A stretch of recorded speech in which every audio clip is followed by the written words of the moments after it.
everybody, this is Gitakshi from Pharma Minds Institute. In this video, I'm going to discuss the questions that were asked in the AIM test number 20 from the subject medicinal chemistry, and the topic of this test was autonomic nervous system. So before proceeding with the explanation, I'll give you a brief introduction about AIM test series because हो सकता है आप में से बहुत सारे students ऐसे हों जो इस तरह के एक्सप्लेनेशन वीडियो फर्स्ट टाइम देख रहे हैं और जिनको आइडिया नहीं है about this test series. So M test series is basically all India mock test series जिसको फार्मा माइंड्स इंस्टीट्यूट ने स्टार्ट किया है टू हेल्प जीपेट एस्पायरेंट्स. अब इसमें क्या है कि आपको प्री प्लान सिलेबस हर वीक का पहले ही मिल जाता है. आपको वो टॉपिक्स प्रिपेयर करने होंगे एंड हर संडे को, हर वीक के संडे को आपको उन टॉपिक्स में से एक टेस्ट मिलेगा अटेम्प्ट करने के लिए, जिसमें टोटल 25 क्वेश्चंस रहेंगे. फ्री ऑफ कॉस्ट है. प्लस पॉइंट ये है कि आपको इन क्वेश्चंस के साथ साथ उनकी प्रॉपर एक्सप्लेनेशन भी मिल जाएगी, बोथ रिटन में भी प्लस वीडियो के थ्रू भी. जैसे अभी टेस्ट नंबर 20 की वीडियो मैं आपको प्रोवाइड कर रही हूँ, ऐसे ही हर टेस्ट के बाद में आपको एक वीडियो अपलोडेड मिल जाएगी. सो आप अपने डाउट्स भी इसमें क्लियर कर सकते हो.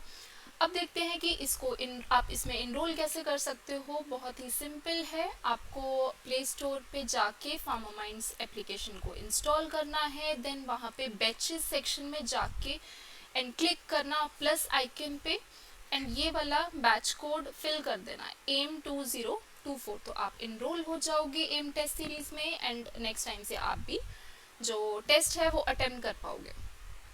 इसके अलावा फार्मा माइंड्स के और भी कोर्सेज हैं, लाइक संकल्प जीपेट 1 ईयर कोर्स है ये जीपेट प्रेपरेशन का, जिसमें आपको 500 प्लस लाइव क्लासेस मिल जाएंगी, रिकॉर्डेड वीडियोस रहेंगी, 15,000 प्लस MCQs रहेंगे विद प्रॉपर एक्सप्लेनेशन, नोट्स मिल जाएंगे एंड सब्जेक्टिव वीडियोस के अलावा आपको मोटिवेशनल एंड स्ट्रेटेजी सेशंस भी मिलेंगे. तो जीपेट 2025 के एस्पायरेंट्स है, राइट, वो इस कोर्स में इनरोल हो सकते हैं. और हो सकता है आप में से बहुत सारे थर्ड ईयर वाले स्टूडेंट्स हों जो जीपेट 2026 में के एस्पायरेंट्स हैं, वो इस कोर्स को में इनरोल हो सकते हैं, जो कि 2 ईयर कोर्स है.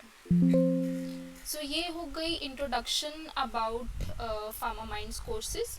इसके अलावा अभी एक्सप्लेनेशन स्टार्ट करने से पहले जो लास्ट वीक टेस्ट हुआ था, that is AIM test number 19, उसके ये टॉप 10 रैंकर्स हैं. So well done guys.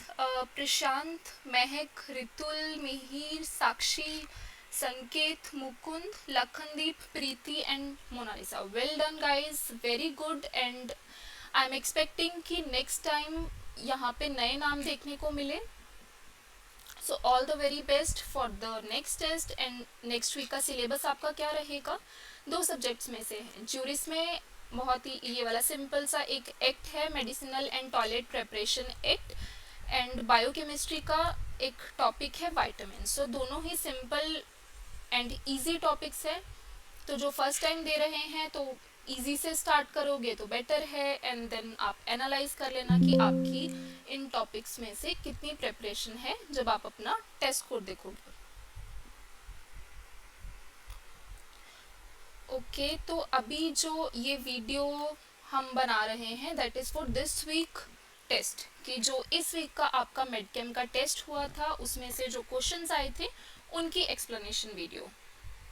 आप में से बहुत सारे स्टूडेंट्स ने दिया भी होगा, तो जो डाउट्स है आप क्लियर कर सकते हो. बाकी जिसने नहीं दिया आप क्वेश्चन देख सकते हो कि इस टॉपिक में से किस तरह के क्वेश्चंस एग्जाम में आ सकते हैं. तो फर्स्ट क्वेश्चन था, which of the following is a characteristic feature of parasympatholytic drugs. अब भाई कैरेक्टरिस्टिक फीचर पूछा है इन्होंने पैरासिम्पैथोलिटिक ड्रग्स का. सिंपल है, ये तो फार्माकोलॉजी का क्वेश्चन आ गया. तो ऑप्शंस क्या क्या थे इनमें? एक तो फर्स्ट ऑप्शन था activation of muscarinic receptors. Option 2 था inhibition of acetylcholinesterase, blockade of muscarinic receptor, then stimulation of nicotinic receptor. अब आप क्वेश्चन पढ़ के ही इसका आंसर मार्क कर दोगे. कैरेक्टरिस्टिक फीचर पूछा है इन्होंने एंटी कोलिनर्जिक ड्रग्स का. पैरासिम्पैथोलिटिक का दूसरा नाम क्या है? Anti cholinergic. तो मीन्स जो एसिटाइलकोलिन के जो एक्शन है उसको रिवर्स करते हैं। और वो कैसे करते हैं? By blocking muscarinic receptor. तो करेक्ट आंसर क्या था आपका? Option C. Then next question है what is the starting material commonly used in the synthesis of sympatholytic drugs. तो जो आपके सिम्पैथोलिटिक ड्रग्स है ना, उनकी जो सिंथेसिस है उसमें स्टार्टिंग मटेरियल मोस्टली किसको लिया जाता है? तो ये भी एक आसान क्वेश्चन है। अब ऑप्शंस में क्या था? एपिनेफ्रिन था, डोपामिन था, नोर एपिनेफ्रिन एंड एसिटाइलकोलिन। तो भाई याद रख लो, नोर एपिनेफ्रिन मोस्टली आपको अब जितनी भी सिंथेसिस पढ़ोगे सिम्पैथोलिटिक ड्रग्स की, उसमें जो स्टार्टिंग मटेरियल है वो क्या लेंगे? Norepinephrine. Okay, then third question है पैरासिम्पैथोमिमेटिक असर्शन रीजन टाइप है। तो असर्शन इसमें क्या था? पैरासिम्पैथोमिमेटिक ड्रग्स स्टिमुलेट मस्करेनिक रिसेप्टर। ठीक है भाई, बिल्कुल सही बात बोली है इन्होंने कि जो पैरासिम्पैथोमिमेटिक ड्रग्स हैं वो मस्करेनिक रिसेप्टर को स्टिमुलेट करते हैं। अब रीजन दिया है इन्होंने कि क्यों करते हैं। They mimic the action of acetylcholine. इनका कहना है कि क्यों करते हैं वो स्टिमुलेट, क्योंकि वो जितने भी पैरासिम्पैथोमिमेटिक ड्रग्स हैं ना, वो एसिटाइलकोलिन के एक्शन को मिमिक करेंगे। तो बिल्कुल सही है। तो ऑप्शन कौन सा सही होगा? Both assertion and reason are true and the reason is the correct explanation of assertion। तो आपका ऑप्शन ए ठीक था। अब तक इन तीनों में कोई भी क्वेश्चन ऐसा नहीं था जिसको एक्सप्लेन करना पड़ता, बट चलो अभी देखते हैं क्वेश्चन 4 क्या है। विच of the following generation which of the following first generation beta blocker contain 1 to 5 thiazole ring in its structure। तो ये ना रिंग याद रख लो, ये कभी भी आपको भूलनी नहीं चाहिए रिंग। 1 to 5 थायोडाइजोल। तो इसके ना थायोडाइजोल के दो पोजिशनल आइसोमर्स हैं। चलो पहले बना लेते हैं थायोडाइजोल है क्या। दो आइसोमर्स मैं बनाती हूँ यहाँ पे।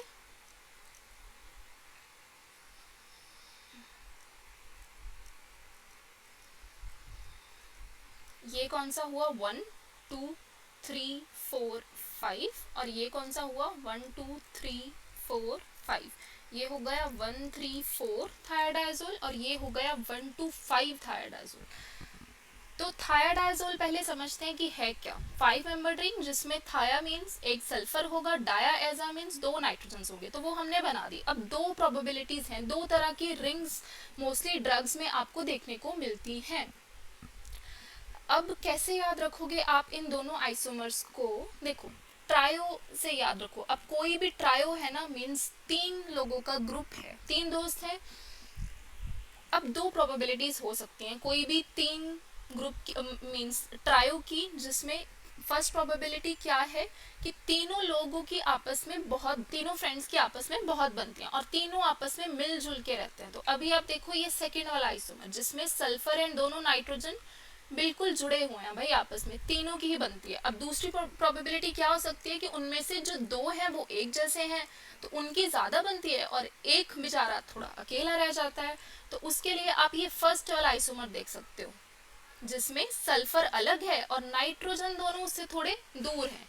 तो ऐसे ही अगर याद करोगे तो दोनों आइसोमर्स बनाओ एंड देन उनकी पोजीशंस देख लो। अब जो पास वाले हैं उनकी क्या बनी? 1 2 एंड 5 और जो दूर थे उनकी क्या बनी? 1 3 एंड 4। तो दो तरह के थायोडाइजोल के आइसोमर्स आपको देखने को मिलते हैं। एक है 1 to 5 थायोडाइजोल, जो याद रख लो एक ही ड्रग है आपके सिलेबस में जिसमें देखने को मिलता है टिमोलोल, बीटा ब्लॉकर है, टिमोलोल में देखने को मिलेगा। और जो दूसरा है 1 3 4 थायोडाइजोल, वो आपको देखने को मिलता है डायूरेटिक में। कौन से डायूरेटिक में? कार्बोनिक एनहाइड्रेज इनहिबिटर है जो कि एसिटाजोलामाइड।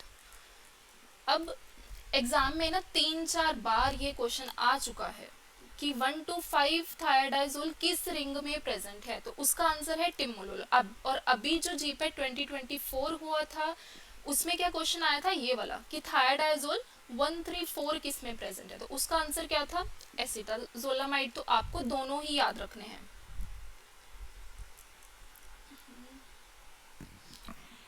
ओके, तो ये वाला क्वेश्चन आपका हो गया। उसके बाद तो इसका ऑप्शन कौन सा सही था, ऑप्शन बी टिमोलोल। तो आई होप ये आपको क्लियर हो गया। बाकी आप ये देख भी सकते हो स्ट्रक्चर टिमोलोल की, जिसमें आप ये देखोगे कि आपको ये 1,2,5 थायडाजोल देखने को मिलेगा। अब एग्जाम में एक बार ये भी क्वेश्चन आया था कि 1,2,5 थायडाजोल के साथ में ना कंफ्यूज किया हुआ था, एक सेकेंड, सब में 1,2,5 थायडाजोल था बट साथ में और रिंग्स दे रखी थी, जैसे ऑप्शन 1 होगा 1,2,5 एंड मान लो आपको एक्स रिंग दी है, वाई जेड या कोई भी दे दी, तो ठीक है, दूसरी रिंग में कंफ्यूज किया हुआ था। तो याद रख लो 1,2,5 थायडाजोल के साथ मॉर्फोलिन रिंग प्रेजेंट होती है, इसको बोलते हैं मॉर्फोलिन, जिसमें 6 मेंबर्ड में एक ऑक्सीजन और एक नाइट्रोजन हो। और आप याद कैसे कर सकते हो, इसके नाम में आता है ना टिमोलोल। तो देखो टी से याद रख लो थायडाजोल और मो से याद रख लो मॉर्फोलिन। तो ये दोनों रिंग्स याद रख लो, एग्जाम में किसी तरह से भी क्वेश्चन आ सकता है। देन आता है next question, IUPAC name of dobutamine. तो भाई ये तो अब जिसको नहीं पता डो ब्यूटामिन की स्ट्रक्चर वो छोड़ देगा, बट जिनको नहीं भी पता था वेल एंड गुड, और जिनको नहीं पता था अभी सीख लो, क्योंकि ये इम्पॉर्टेंट है और एग्जाम में बहुत बार आ सकता है, आ चुका है और बहुत बार आ चुका है और आ भी सकता है। ठीक है, तो आपको करना क्या है, डो ब्यूटामिन की स्ट्रक्चर के लिए डोपामिन की स्ट्रक्चर देखो पता होनी चाहिए। सबको पता है डोपामिन क्या है, कैटिकोलामीन है। तो भाई बना दो कैटिकोल रिंग बना दी, और कैटिकोल रिंग के साथ क्या लगा होता है, इथाइल अमीन, इसको बोल देते हैं डोपामिन। जब आप कैटिकोल के साथ इथाइल अमीन लगा दो, अब बाकी जो कैटिकोलामीन्स है ना आपको OH भी देखने को मिल जाता है यहाँ पे, बट डोपामिन एक ऐसा है जो OH मिसिंग है। ठीक है, तो आप ऐसे भी याद रख सकते हो, जब हम कैटिकोलामीन्स या ENS पढ़ेंगे ना, सिंपैथोमिमेटिक ड्रग्स पढ़ेंगे, तो उसमें हम इसको ऐसे याद रखेंगे, डू है तो इसको बट पढ़ो कैसे, डू नॉट, कि इसमें क्या मिसिंग है क्या नहीं है, OH। तो बाकियों में OH देखने को मिलेगा, डोपामिन में नहीं होता। तो सिंपल है स्ट्रक्चर डोपामिन की, ये हमने बना दी कि जिसमें कैटिकोल है जिसके साथ इथाइल अमीन देखने को मिलता है। अब ये तो हो गया डोपामिन, बट हमें क्या बनाना है, डो ब्यूटामिन। तो कैसे करोगे, एक हाइड्रोजन हटाया, उसकी जगह ना आपको क्या बनाना है, ब्यूटाइल, 4 कार्बन बनाने हैं। और 4 कार्बन भी कैसे बनाए, प्रोपाइल, जिसके फर्स्ट पे लगा दिया एक मिथाइल। अब ये ब्यूटाइल तो इसके नाम से क्लियर था, ब्यूटा लगा है। अब दूसरी चीज आपको क्या बनानी है, प्रोपाइल की लास्ट वाली कार्बन पे क्या बना दो, एक OH, क्या बना दिया ये ग्रुप, फिनोल। तो कैसे याद रखोगे डो ब्यूटामिन की स्ट्रक्चर को, ऐसे याद रख लो, डीपी लगाते हैं ना हम, अपनी जो फोटो अच्छी आई उसको लगा दिया, तो बस डिस्प्ले पिक्चर से ही याद रख लो डो ब्यूटामिन की स्ट्रक्चर। तो डी से क्या, डोपामिन की स्ट्रक्चर बनाई, चेंजेस क्या किए, ब्यूटा से एक तो याद रख लिया, ब्यूटाइल बना दिया, और पी से याद रख लिया, फिनोल बना दिया। अब दोबारा से इसकी स्ट्रक्चर एक बार अच्छे से देख लो, अब भूलनी नहीं चाहिए कभी। तो सबसे पहले तो क्या किया, डोपामिन की स्ट्रक्चर बनानी है। तो डोपामिन क्या था, कैटिकोल रिंग बनाई, इथाइल बनाया और अमीन बनाया। अब ये क्या है, डोपामिन का डेरिवेटिव है, तो डेरिवेटिव कैसे होगा, अमीन का डेरिवेटिव होगा। तो एक हाइड्रोजन हटाया और यहाँ पे ब्यूटा से हमने याद रखा 4 कार्बन, 1 2 3 एंड 4, और बाकी हमने निमोनिक क्या किया था, डीपी, डिस्प्ले पिक्चर। तो पी से याद रख लो क्या बना दिया भाई यहाँ पे, फिनोल। ठीक है, तो ये हो गई आपकी डो ब्यूटामिन की स्ट्रक्चर। अब आईयूपीएसी नेम बोला था इन्होंने, तो आईयूपीएसी नेम अगर आप ये वाला देखो ना, ए ऑप्शन ही है। अब इसको ध्यान से देखो कि ये कैसे बना इसका। तो सबसे पहले तो इस रिंग के लिए इन्होंने क्या लिखा है, 3 4, 1 2 3 4। तो 3 4 पे क्या लगा है, 3 4 डाई हाइड्रोक्सी फिनाइल है, और उसके साथ में क्या लगा है, यहाँ तक क्या हो गया, इथाइल अमीन। तो ये पार्ट हो गया। अब बाद में क्या लगा है, प्रोपाइल। देखो हमने ब्यूटाइल से याद किया बट है तो ये प्रोपाइल ही ना, प्रोपाइल पे ही एक मिथाइल लगा है, तो एन के साथ लगा है, तो ये वाला पूरा पार्ट लिख दिया एन के साथ। तो एन के साथ क्या लगा है, प्रोपाइल, जिसके प्रोपाइल के फर्स्ट पोजीशन पे लगा है मिथाइल, एंड इसकी जो थर्ड पोजीशन है उस पे क्या लगा है, फिनाइल। रिपीट कर देती हूँ, सबसे पहले उन्होंने कैटिकोल वाली रिंग की करी है, मीन जो सिंपल डोपामिन की आईयूपीएसी नेमिंग होनी थी ना उसको करा है। तो क्या है, 3,4 डाईहाइड्रोक्सी फिनाइल इथाइलामीन, उसको कर दिया। अब एन का डेरिवेटिव है, नाइट्रोजन के साथ में क्या लगा है यहाँ पे, प्रोपाइल, और प्रोपाइल की फर्स्ट पोजीशन पे क्या है, मिथाइल है, एंड थर्ड पे क्या है, फिनाइल, सॉरी फिनोल लगा है ना। तो उसके लिए फिनोल के लिए इन्होंने क्या लिख दिया, 4 हाइड्रोक्सी फिनाइल। तो ये तो आपका आंसर कौन सा करेक्ट हुआ, ऑप्शन ए। तो देखो जब भी कोई आईयूपीएसी वाला क्वेश्चन आता है ना, तो आपको क्या करना है, उस ड्रग की ना आपको स्ट्रक्चर पता होनी चाहिए। अगर स्ट्रक्चर पता है तो आईयूपीएसी नेम आप इंटरप्रेट कर लोगे, बट ऐसा तो अब ये तो पॉसिबिलिटी है नहीं कि आप जितनी भी स्ट्रक्चर्स आपके सिलेबस में हैं आप सबके आईयूपीएसी नेम्स याद करो। तो इजी वे क्या है कि सबकी स्ट्रक्चर्स याद करो और आईयूपीएसी नेम के अपने रूल्स जो है उनको क्लियर रखो, तो एग्जाम में अच्छे से आप कर लोगे। देन क्वेश्चन 6 है, clinically use labetalol is which type of isomer. ये थोड़ा सब्जेक्टिव क्वेश्चन है। अब इसमें पता क्या है कि जो लेबिटालोल है ना आपका ड्रग, इसमें इसके 4 आइसोमर्स होते हैं। ये भी शायद क्वेश्चन है नीचे, हम देखेंगे। टोटल 4 आइसोमर्स होते हैं, बट इसमें एक ही आइसोमर ऐसा है जो क्लिनिकली यूज्ड किया जाता है। तो वो कौन सा है, याद रख लो, आर आर। मूवी थी ना एक आर आर आर, उससे याद रख लो भाई दोनों आर, ठीक है। तो हाँ, तो ये देखो यही लिखा है यहाँ पे, labetalol is used clinically in a specific stereo isomeric form known as R R isomer. तो ये हो गया आपका क्वेश्चन 6। देन आता है क्वेश्चन नंबर 7। क्या है क्वेश्चन नंबर 7 की, starting material for the biosynthesis of epinephrine and nor epinephrine. बहुत ही इजी क्वेश्चन है। अब जो ये देखेगा ना उसको तो ये लगेगा कि भाई हमने तो ये सिंथेसिस पढ़ी नहीं है एपिनेफ्रिन और एपिनेफ्रिन के लिए, तो कैसे बता दे स्टार्टिंग मटेरियल क्या है। तो आपको अगर याद हो, ये एक टॉपिक पढ़ते हैं हम, बायोसिंथेसिस ऑफ कैटेकोलामीन्स, जो फार्माकोलॉजी में भी पढ़ाया जाता है और केमिस्ट्री में भी पढ़ाया जाता है। तो ये स्टार्ट किया कहाँ से किया जाता है देख लेते हैं। अब ऑप्शंस क्या क्या दिए इन्होंने, टायरोसिन है, डोपामिन है, कोलिन है, एल्सेरिन है।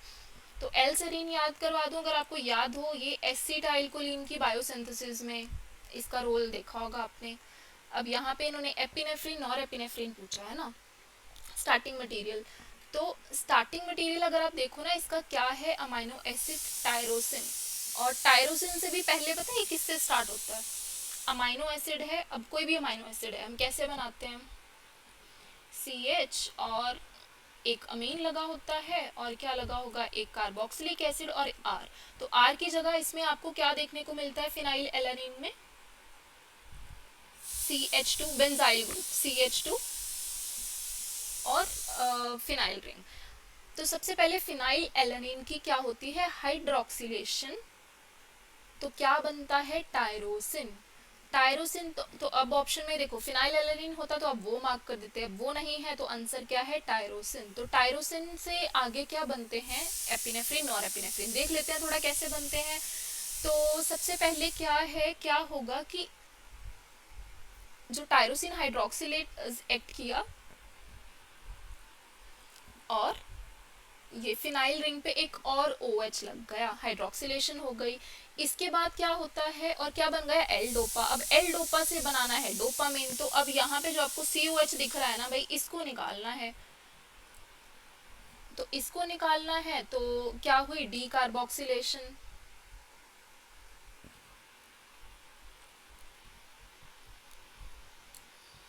ये वाला निकल जाएगा तो यहाँ पे क्या रह गया, इथाइलामीन। तो बन गया डोपामिन। अब डोपामिन से भी फर्दर क्या होगा कि यहाँ पे मैंने बोला था ना कि डोपामिन एक ऐसा है जिसमें नॉर्मल इथाइल है, OH यहाँ पे मिसिंग होता है।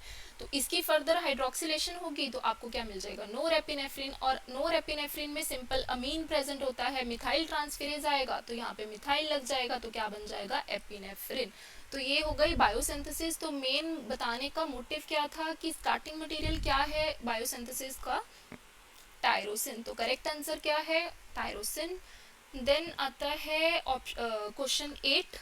तो क्वेश्चन क्या था कि R epinephrine is dash time more active than S form. ये भी क्रैमिंग बेस्ड क्वेश्चन है, आप याद रख लो कि जो आर एपिनेफ्रिन है ना वो ज़्यादा एक्टिव है देन एस। और कितना ज़्यादा एक्टिव है, 12 टाइम्स। तो ऑप्शन इसका कौन सा करेक्ट है, option C, R epinephrine is 12 times more active than S form. Then चलते हैं क्वेश्चन 9 पे। अब यहाँ पे भी आ गया आईयूपीएसी नेम बेस्ड क्वेश्चन। तो ये तो हमने पहले ही डिस्कस कर लिया कि भाई आईयूपीएसी नेम को तो रट्टा मारना ही नहीं है। तो याद क्या करना है हमें, जो भी ड्रग्स हैं उनकी हमें स्ट्रक्चर पता होनी चाहिए। तो जब भी कोई ऐसा आए ना क्वेश्चन कि जिसमें क्या लिखा है कि ये आईयूपीएसी नेम इंटरप्रेट करो किसका, सबकी स्ट्रक्चर ना अपने दिमाग में थोड़ी सोचनी स्टार्ट कर दिया करो कि क्या स्ट्रक्चर थी।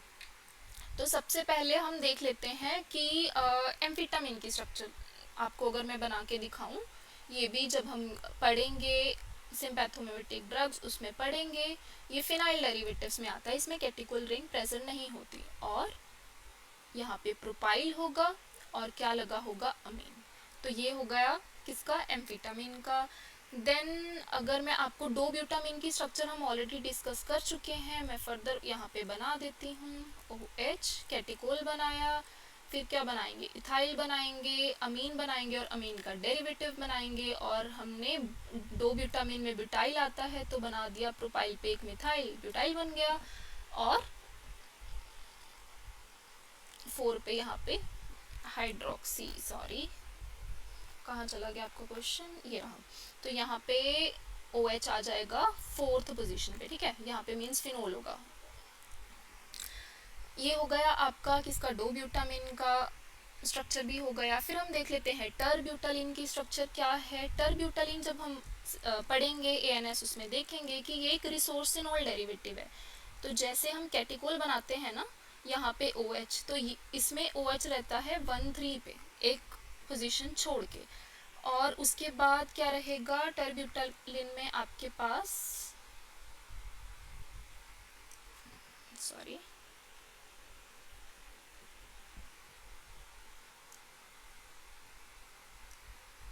यहाँ पे OH रहेगा और यहाँ पे आपका रहेगा NH के साथ में टर्शरी ब्यूटाइल, ठीक है। ये हो गया टर्ब्यूटालिन का। अभी हम बना लेते हैं साल ब्यूटामोल। तो साल ब्यूटामोल का स्ट्रक्चर पता क्या है,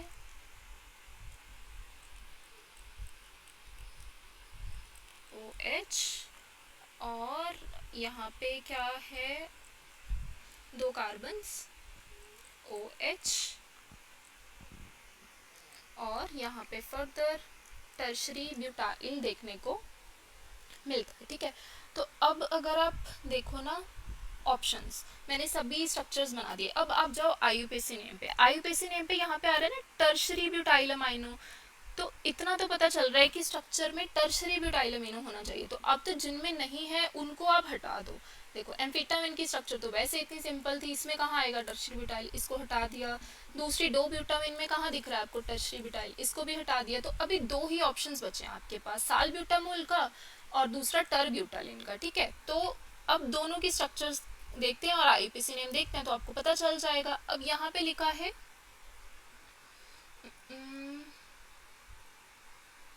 हाइड्रोक्सी मिथाइल, हाइड्रोक्सी मिथाइल है। तो ये देखो कि इसकी स्ट्रक्चर में ना आपको हाइड्रोक्सी के साथ यहाँ पे मिथाइल देखने को मिलता है। तो ये क्लियर हो गया कि ये किसकी स्ट्रक्चर है, सालब्यूटामोल की। तो जिनको नहीं आती मैं सिखा देती हूँ कि कैसे याद रख सकते हो आप सालब्यूटामोल की स्ट्रक्चर को। इसके लिए आपको क्या करना है, देखो नोरेपिनेफ्रिन की अगर स्ट्रक्चर आती है ना तो बहुत आसान है आपके लिए सालब्यूटामोल की स्ट्रक्चर को बनाना। उसमें क्या था, यहाँ पे हम क्या बनाते हैं, इथाइल अल्कोहल। देन फर्दर अगर मैं बात करूँ यहाँ पे OH ये होता है आपका। और अगर मैं बात करूँ नॉरएपिनेफ्रिन की, ठीक है, तो ये हो गई नॉरएपिनेफ्रिन की। अब उससे याद करो हम क्या बनाते हैं, एपिनेफ्रिन, जिसमें हम मिथाइलेशन कर देते हैं। अब जो एपिनेफ्रिन है उससे हम समझते हैं सालब्यूटामोल की स्ट्रक्चर को, तो इसके नाम में आ रहा है ब्यूटा, और ब्यूटा से याद रख लो यहाँ पे एन मिथाइल की जगह क्या होता है, टर्शरी ब्यूटाइल। एक चेंज तो ये आ गया। अब दूसरा चेंज आता है ये वाले OH में। क्या चेंज आएगा, इसके नाम में है ना मोल, सालब्यूटामोल, तो मोल से याद रखो कि भाई ओल क्या है, OH, तो OH के साथ में M लगा है, तो M का क्या मतलब है, CH2 मिथिलीन ग्रुप। तो ये वाला जो OH है ना, ये सिंपल OH नहीं होगा, मिथाइल एल्कोहल होगा। तो ये है सालब्यूटामोल की स्ट्रक्चर। तो अगर आप ये IUPAC नेम रीड करो तो ये इसके साथ बिल्कुल मैच होगा इन पूरे ऑप्शंस में से। देन आता है ऑप्शन नंबर 10। ऑप्शन नंबर 10 क्या है कि क्वेश्चन नंबर 10 कि rubiserine is a metabolic product of, option दिए हैं नियोस्टिग्मिन है, पायरिडोस्टिग्मिन है, फाइजोस्टिग्मिन है, रिवास्टिग्मिन है, इनमें से किसका ये मेटाबॉलिक प्रोडक्ट है। तो याद रख लो जो फाइजोस्टिग्मिन है ना, ये इसकी हाइड्रोलिसिस से बनता है एसिरोलिन, और देन फर्दर इसकी हीट की प्रेजेंस में अगर ऑक्सीडेशन हो तो एक इनएक्टिव सब्सटेंस बन जाता है र्यूबिसरीन। तो इसका राइट आंसर था र्यूबिसरीन। एंड नेक्स्ट क्वेश्चन है, following statement are given for ANS drug pilocarpine. अब कुछ ऑप्शन दिए हैं पिलोकार्पिन के लिए, तो हमें ये देखना है कि इनमें से कौन से ऑप्शन सही हैं और कौन से नहीं। तो फर्स्ट ऑप्शन, पहले तो पिलोकार्पिन की थोड़ी सी स्ट्रक्चर आप देख लो, फिर आपके लिए इजी होगा। ये पिलोकार्पिन की स्ट्रक्चर है, तो जब हम पढ़ेंगे कॉलिनर्जिक सिस्टम तब मैं आपको ये करवाऊंगी। तो अभी के लिए इसको ऐसा याद रख लो, एक निमोनिक के थ्रू पिलोकार्पिन जब भी आए ना, तो दो चीजें याद रखो, एक तो फॉरन, दूसरा इमीडिएट, ठीक है, फॉरन प्लस इमीडिएट। तो फॉरन से याद रख लो, ऐसे याद रखो, निमोनिक याद रखो, पिलोकार्पिन अपना एक्शन दिखाए फॉरन और इमीडिएट। तो फॉरन से याद रखा कि इसमें फ्यूरान प्रेजेंट होगा, और इमीडिएट से याद रख लिया इसमें क्या प्रेजेंट होगा, इमिडाजोल। तो आई होप आपको ये क्लियर होगा अभी कि पिलोकार्पिन में दो रिंग्स प्रेजेंट हैं, फ्यूरान, और फ्यूरान का भी डेरिवेटिव है बेसिकली टेट्राहाइड्रोफ्यूरान, और दूसरा इमिडाजोल। तो अभी ऑप्शंस रीड करो। ऑप्शंस क्या है, पी ऑप्शन है कि it contains a furan moiety, ठीक है भाई सही बोल रहे हैं ये।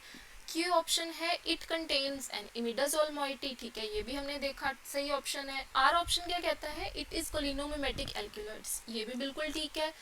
एस ऑप्शन कहता है it contains a pyrrole moiety, तो हमें स्ट्रक्चर में कहीं पायरोल तो मिला नहीं, तो मतलब एस गलत है, बाकी के तीन सही हैं। तो ऑप्शन ए क्या बोलता है कि statement P, Q and R are correct and statement S is incorrect, तो आपका ऑप्शन ए ठीक होगा।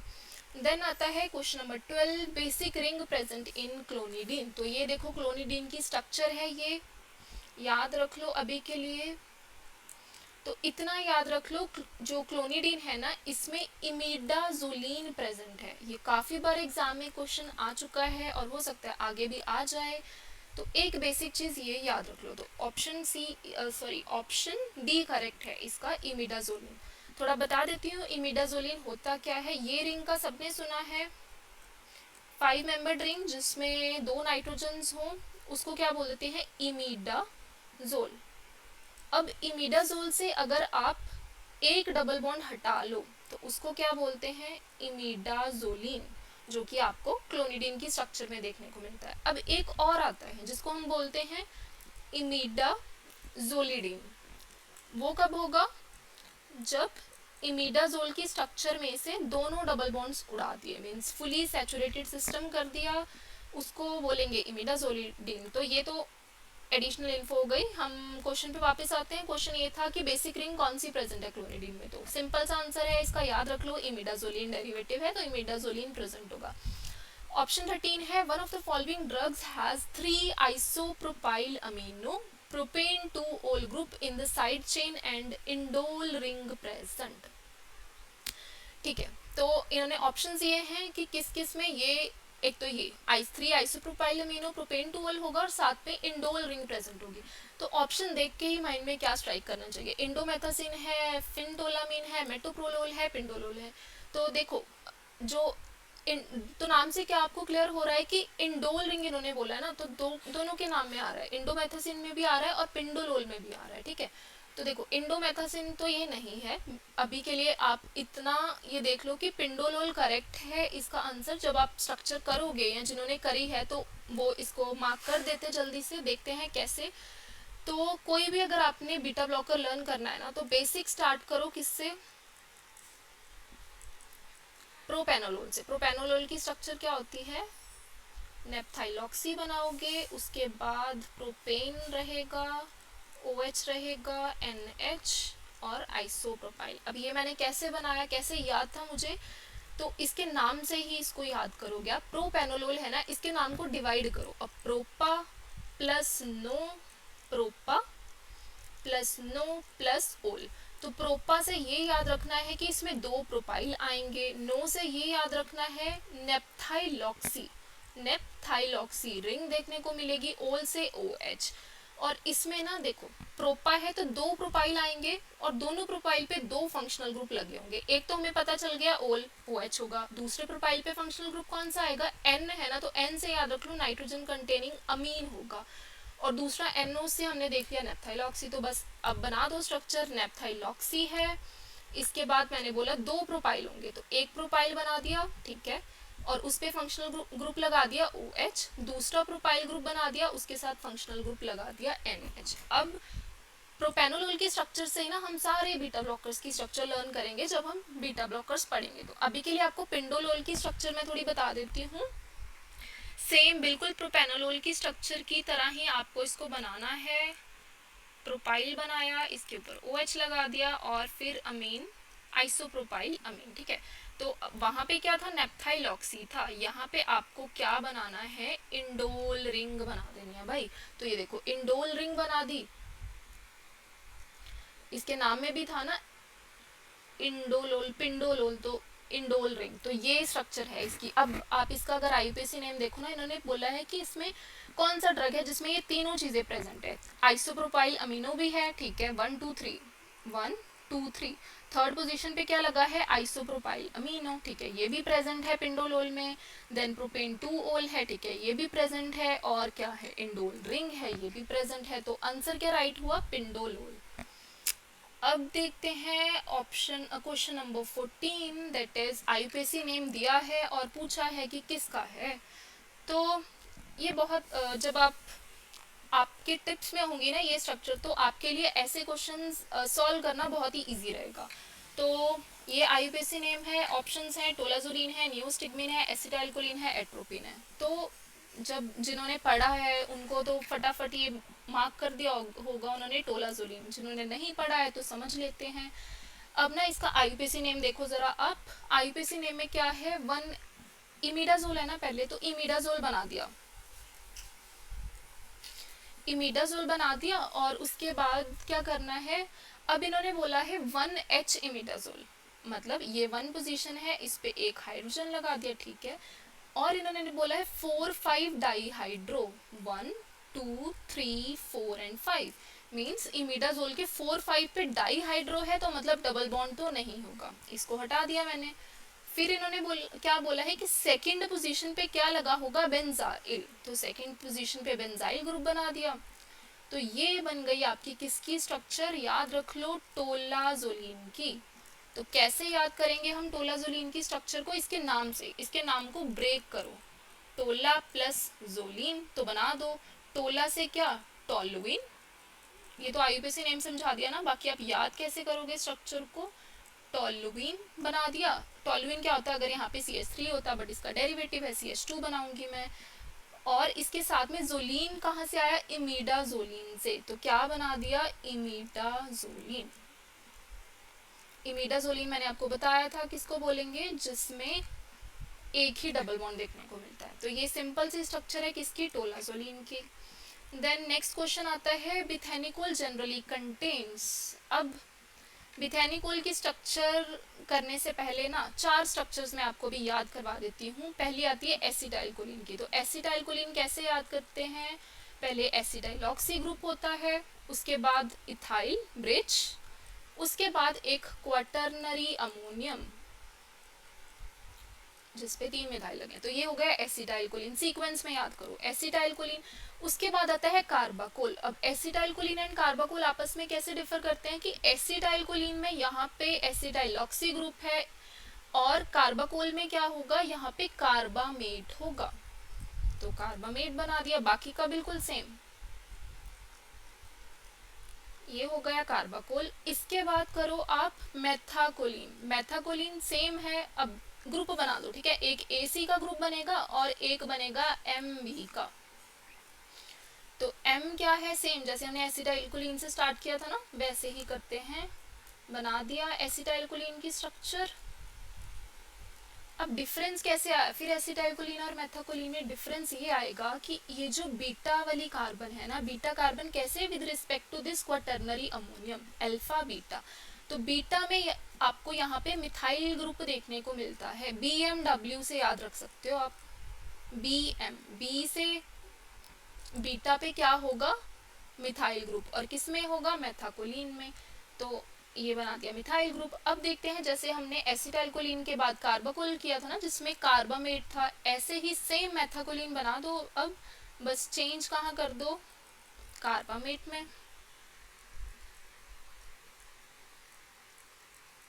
ठीक है। तो अब ऑप्शन बिथेनिकोल की अब आपको स्ट्रक्चर लग गई पता। तो बिथेनिकोल में क्या है डिफरेंस एसिटाइलकोलिन से कि कार्बामेट है और बीटा पे क्या प्रेजेंट है, मिथाइल। तो अब ऑप्शंस अगर देखो, बिथेनिकोल जनरली कंटेन्स, पहले में आपको इसका आंसर मिल गया, बीटा मिथाइल होगा एंड दूसरा क्या होगा, कार्बामेट ग्रुप। तो ऑप्शन ए आपका करेक्ट निकला। देन चलते हैं क्वेश्चन नंबर 16 पे। अब इन्होंने पूछा है IUPAC नेम ऑफ आइसोप्रेनालिन। ये भी बहुत आसान है, बनाते हैं। कैटिकोलामीन मैंने आपको बोला था ना कि जब हम आपको मैंने किसकी स्ट्रक्चर बताई थी, एपिनेफ्रिन की। कैसे बताई थी कि कैटिकोल होगा, इथाइल पे OH लगा होगा और अमीन पे यहाँ पे मिथाइल होगा। ये थी, सिंपल है। अब आइसोप्रेनालिन और एपिनेफ्रिन आपस में कैसे डिफर करते हैं, ये मिथाइल ग्रुप के थ्रू। नाम से क्लियर हो रहा है, आइसोप्रेनालिन में क्या बना दो, आइसोप्रोपाइल। यहाँ बना देती हूँ दोबारा, OH OH OH और यहाँ पे क्या बना दिया, आइसोप्रोपाइल, ठीक है। तो अब IUPAC अगर नाम देखो, फर्स्ट वाले में ही आपको इसका ऑप्शन मिल जाएगा सही। अब ये है क्या, इथेनॉल डेरिवेटिव है ना। तो क्या है मेन, इथेनॉल, जिसके सेकेंड पोजीशन पे क्या लगा है, सेकेंड कार्बन पे 2 आइसोप्रोपाइल अमीनो, ठीक है। 2 पे क्या लगा है, आइसोप्रोपाइल अमीनो, वो लिख दिया। एंड 1 फर्स्ट कार्बन पे क्या लगा है, ये कैटिकोल रिंग, जिसको क्या बोल दिया इन्होंने, 3,4 डाईहाइड्रोक्सी फिनाइल। तो आपका ऑप्शन ए करेक्ट हुआ। देन चलते हैं क्वेश्चन नंबर 17 पे। Labetalol exist as a mixture of dash isomers. ये मैंने आपको पहले बता दिया था कि इसके 4 स्टीरियो आइसोमर्स होते हैं। अब देख लेते हैं कैसे होते हैं। ये आपने फॉर्मूला पढ़ा होगा ना, n(2)n।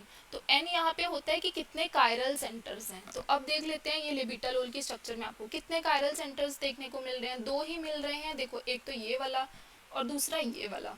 तो 2(2) किया तो आंसर आया 4। तो इसके आपको 4 देखने को, स्टीरियो आइसोमर्स देखने को मिलेंगे। तो उसमें से हमने ऊपर पढ़ा था क्लिनिकली यूज कौन सा है, RR वाला, जिसको हमने कैसे याद किया था, RRR मूवी से। देन आता है option 18, how does the alcohol group interact with the binding site in the propranolol. तो प्रोपेनोलोल की हमने स्ट्रक्चर कैसे करी थी कि नेप्थलीन बनाओगे, नेप्थाइलॉक्सी बनाओगे, आइसोप्रोपाइल एल्कोहल बना दिया और क्या बना दिया, आइसोप्रोपाइल अमीन। अब ये पूछ रहे हैं कि ये वाला जो OH है ना, वो बाइंडिंग साइट के साथ कैसे इंटरेक्ट करता है। तो भाई, और ऑप्शंस क्या क्या है, by ionic interaction, hydrogen bonding, van डबल फोर्सेस, और it has no interaction and remain solvated. तो याद रख लो, या तो ये क्लियर भी होता अगर किसी ने नहीं भी पढ़ा। OH है तो OH क्या है, एक हाइड्रोजन बॉन्ड डोनर है, हाइड्रोजन बॉन्ड डोनर। मीन्स जो हाइड्रोजन बॉन्डिंग के लिए हाइड्रोजन को प्रोवाइड करेगा। तो मान लो अगर बाइंडिंग साइट में कोई हाइड्रोजन बॉन्ड एक्सेप्टर है, इधर ऑक्सीजन या फिर नाइट्रोजन, जिनके पास हाइड्रोजन नहीं है बट OH से हाइड्रोजन लेके वो हाइड्रोजन बॉन्डिंग में पार्टिसिपेट कर सकते हैं, तो ये क्या किस में इन्वॉल्व हो जाएगा, हाइड्रोजन बॉन्डिंग में। तो करेक्ट आंसर क्या हुआ, option B, that is it OH group of the propanolol interact with the binding site through hydrogen bonding। तो ये हो गया आपका क्वेश्चन नंबर 18।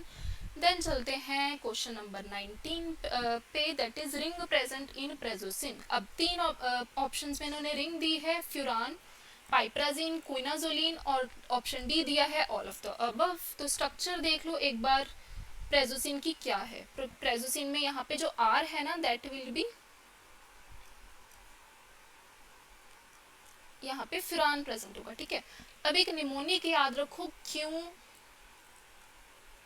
पीयू में फेंटा। जब हम करेंगे ये ANS तब पढ़ेंगे इसको अच्छे से, बट अभी के लिए निमोनिक याद रख लो, क्यों पीयू में फेंटा। तो भाई क्यू से याद रख लो, इसमें कौन सी रिंग है, क्विनाजोलिन। क्विनाजोलिन, जैसे क्विनोलिन में यहाँ पे एक नाइट्रोजन प्रेजेंट होता है, क्विनाजोलिन वो है जिसमें 2 नाइट्रोजन होंगे 1,3 पे, मीन्स कौन सी रिंग प्रेजेंट होगी, बेंजो के साथ पिरीमिडीन। तो क्यू से हुआ क्विनाजोलिन। देन पीयू से, पी से हुआ पाइप्राजिन, मैं से हुआ मेथनोन, CH डबल बॉन्ड O है, इसको मेथनोन बोल देंगे। एंड फेंटा, F से हुआ फ्यूरान। इस निमोनिक से चारों इसकी जो इसमें मीन्स स्ट्रक्चरल फीचर्स हैं वो याद रख लो। क्यू पीयू में फेंटा, क्यूनाजोलिन, पाइप्राजिन, इसको नहीं याद रखना, C डबल बॉन्ड O को it's your wish, sorry CH नहीं, यहाँ पे C डबल बॉन्ड O इसको बोलते हैं, एंड फ्यूरान, ठीक है। तो अब ऑप्शन में क्या था, देखो फ्यूरान भी है, पाइप्राजिन भी है, क्यूनाजोलिन भी है, तो ऑप्शन डी करेक्ट था, ऑल ऑफ द अबव। अब चलते हैं क्वेश्चन नंबर 20 पे, the rate of hydrolysis of bethanechol is significantly. तो इन्होंने ये बोला है कि जो हाइड्रोलिसिस रेट है ना, हमें पता है कि एसिटाइलकोलिन बहुत जल्दी हाइड्रोलिसिस, उसकी हाइड्रोलिसिस हो जाती है, क्यों, क्योंकि बॉडी में जो एसिटाइलकोलिन है वो एक एस्टर है, बॉडी में क्या प्रेजेंट है, एस्टरेसिस, उसको हाइड्रोलाइज कर देंगे जल्दी। तो अभी ये कह रहे हैं कि जो रेट ऑफ हाइड्रोलिसिस है बिथेनिकोल का, उसको एसिटाइलकोलिन से कंपेयर करा है ऑप्शन से, कि उससे कम है, ज़्यादा है, कंपैरेटिवली सिमिलर है, या ये हाइड्रोलाइज ही नहीं होता। तो देखो पहले एसिटाइलकोलिन था, तो बनाने की ज़रूरत क्या पड़ी उसके एनालॉग से, यही तो रीज़न था ना, ताकि उसमें जो हाइड्रोलिसिस हो वो कम हो। तो बिथेनिकोल की हमने स्ट्रक्चर क्या करी थी, जिसमें कार्बामेट भी प्रेजेंट था, means carbamate, ethyl, then quaternary ammonium, ठीक है, यही थी स्ट्रक्चर, और यहाँ पे बीटा पे मिथाइल था। तो अब इसमें क्या है, कार्बामेट है, बाकियों में एसिटाइलकोलिन के साथ अगर कंपेयर करें उसमें क्या था, यहाँ पे CH3 था, तो वो एक एस्टर था। तो अगर हम वो देखें ना रिएक्टिविटी हाइड्रोलिसिस की, तो एक एस्टर जो वो है उसकी हाइड्रोलिसिस पावर ज़्यादा है एज कम्पेयर टू कार्बामेट। तो क्या होगा कि ये वाला जो बिथेनिकोल है वो कम हाइड्रोलाइज होगा if we compare it with acetylcholine. तो क्या इसका हाइड्रोलिसिस रेट है, लेस देन एसिटाइलकोलिन। तो ये हो गया 20th का। देन आता है 21, following is a selective alpha 2 blocker. याद रख लो, इंपॉर्टेंट है फार्माकोलॉजी पॉइंट ऑफ व्यू से भी, कि सिलेक्टिव अल्फा 2 ब्लॉकर आपका कौन सा है, यूहिम्बिन। देन आता है, ये कुछ है जो आपको याद अभी के लिए रख लो, बट जब चैप्टर वाइज चलोगे करोगे तो आपको पूरी स्ट्रक्चर्स इजीली याद कर लोगे आप। क्वेश्चन नंबर 22 है, रिंग प्रेजेंट इन ग्लाइकोपायरोलेट। तो नाम से ही क्लियर है, पायरोलेट है ना, तो पायरोल से कुछ मिलता जुलता है, तो भाई इसमें अब बट ऑप्शन में पायरोल भी है, पायरोलिडिन भी है। तो जैसे हमने करा था ना इमिडाजोल के डेरिवेटिव्स, इमिडाजोलिन, इमिडाजोलिन, ऐसे ही पायरोल में क्या होता है कि डबल बॉन्ड्स होंगे 2। पायरोलिन क्या होता है कि अगर एक डबल बॉन्ड प्रेजेंट होता, अब पायरोलिडीन क्या है कि दोनों ही डबल बॉन्ड मिसिंग है। तो याद रख लो कि ग्लाइकोपायरोलेट में क्या प्रेजेंट होगी, रिंग पायरोलिडीन। पायरोल कब होता है, अगर 2 डबल बॉन्ड प्रेजेंट होते, एक होता तो पायरोलिन, एक भी नहीं है तो पायरोलिडीन। क्वेश्चन 23 है, how does the amine group interact with the binding site in propranolol. Again propranolol की स्ट्रक्चर बनाओ भाई, याद होनी चाहिए ये आपको अच्छे से। आइसोप्रोपाइल अमीन बना दिया, ठीक है। तो अब ये पूछ रहे हैं कि ये वाला जो अमीन है ना, ये कैसे रिएक्ट करता है बाइंडिंग साइट पे। तो ये याद रख लो कि बॉडी में जाके क्या होगा, इसका जो ये वाली जो अमीन है ना, इसकी होगी यहाँ पे ये क्या है, आइसोप्रोपाइल है ना, तो ये क्या बनेगा बॉडी में, इसकी प्रोटोनेशन होगी और क्या बनेगा, क्वाटर्नरी अमोनियम। तो क्वाटर्नरी अमोनियम बनने के कारण ये कैसे इंटरेक्ट करेगा बाइंडिंग साइट के साथ में, थ्रू आयनिक इंटरेक्शन। मान लो आपकी बाइंडिंग साइट में कोई नेगेटिव चार्ज वाला अमीनो एसिड है, जैसे एस्पार्टेट हो गया, जिसमें COH ज़्यादा होता है ना, तो वो कार्बोक्सिलेट CO नेगेटिव बना लेता है। एस्पार्टेट हो गया, ऐसे ही ग्लूटामेट हो गया, तो मान लो उनमें नेगेटिव चार्ज है, ठीक है, बाइंडिंग साइट में। ये जस्ट एग्जांपल दिया मैंने, हो सकता है कोई और अमीनो एसिड हो। तो ये कैसे इंटरेक्ट करेगा, थ्रू आयनिक बॉन्डिंग। तो आंसर क्या करेक्ट है, it is protonated and binds by ionic interaction. तो ऑप्शन सी आपका राइट हुआ। देन आता है question number 24, activity of adrenergic drug. अब इतनी सारी मैंने एड्रीनर्जिक ड्रग्स आपको बता दी, जो हमने अभी स्ट्रक्चर्स कर ली, जितने भी कैटिकोलामीन्स थे, डोपामिन, डोब्यूटामिन, सारे, ठीक है, epinephrine, nor epinephrine, isoprenaline, structure mind में है आपके। अब क्वेश्चन देखो क्या है, activity of adrenergic drug depends considerably on the presence of hydroxyl group at which position. तो अगर कोई भी बनाओ, मान लो मैं चलो नॉर एपिनेफ्रिन या एपिनेफ्रिन बना लेती हूँ, चलो कैटिकोल बना दिया, एपिनेफ्रिन में इथाइल पे OH लगा है और NH के साथ में यहाँ पे क्या है, मिथाइल, तो ये हो गया एपिनेफ्रिन। तो ये कह रहे हैं कि कोई भी एड्रीनर्जिक ड्रग हो ना, तो एक्टिविटी के लिए जो OH जो ग्रुप्स हैं आपके, कौन कौन सी पोजीशन पे होने चाहिए। तो अगर इसको हम कंसीडर करें 1, तो अभी OH की पोजीशन देख लो, 1 2 3 4, तो कौन सी पोजीशन पे बैठ रहे हैं, ये 3rd 4 पे। तो ऑप्शन कौन सा करेक्ट हुआ, option A, 3rd and 4th of the aromatic ring, means benzene ring या एरोमेटिक रिंग के 3rd एंड 4th पे होने चाहिए। अब आता है, जैसे हमने ऊपर एक QPU फेंटा प्रेजोसिन की स्ट्रक्चर याद करी थी ना, उसी तरह एक स्ट्रक्चर आती है और ड्रग हम पढ़ेंगे एल्फ्यूजोसिन। तो क्वेश्चन क्या था, एल्फ्यूजोसिन कंटेन्स, ऑप्शन से फ्यूरान रिंग है, डाईहाइड्रोफ्यूरान रिंग है, पिरिडिन है, टेट्राहाइड्रोफ्यूरान रिंग। तो अगर मैं कंपेयर करूँ ना प्रेजोसिन और एल्फ्यूजोसिन, दोनों में डिफरेंस यही आता है। वहाँ हमने क्यों फेंटा, फेंटा से क्या याद रखा था, प्रेजोसिन में फ्यूरान होगा, एल्फ्यूजोसिन में क्या होता है, टेट्राहाइड्रोफ्यूरान, मींस ये प्रेजोसिन में ये होगा और एल्फ्यूजोसिन में टेट्राहाइड्रोफ्यूरान। तो ये याद रख लो, यही डिफरेंस है। तो ऑप्शन कौन सा सही हुआ आपका, ऑप्शन नंबर डी। स्ट्रक्चर भी देख लो आप, यहाँ पे क्या प्रेजेंट है, टेट्राहाइड्रोफ्यूरान। तो ये थे आपके सारे क्वेश्चंस। स्टिल आपको अगर कोई भी डाउट आता है तो आप मुझे मैसेज कर सकते हैं व्हाट्सएप पे, या फिर आप जो व्हाट्सएप ग्रुप में एडेड हो उसमें आप डायरेक्टली पूछ सकते हो। So this was all from my side, thank you so much guys.